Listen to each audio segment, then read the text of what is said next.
how to get Instacart subscription. Hi everyone, welcome back to the channel. In this video I'll guide you on how you can get the Instacart Plus membership, so make sure to watch the video till the end. If you'd like to subscribe for Instacart Plus membership, all you have to do is just go ahead and first of all launch the Instacart application here.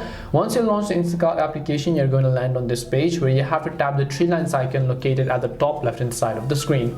Then once you basically tap the three lines icon located at the top left hand side on this specific page, you have to scroll and then look for the option called Try Instacart Plus, as you can see here. So just tap on it. Once you tap on Try Instacart Plus, you'll be able to see some of its features: $0 on delivery fee on orders over $35, 5% credit back, lower service fees, and $99 year after trial. All you have to do is just tap on Start 14-day free trial over here. Then make sure to simply enter your payment details and then just tap the Continue button over here. And now you can see I've successfully activated Instacart Plus subscription.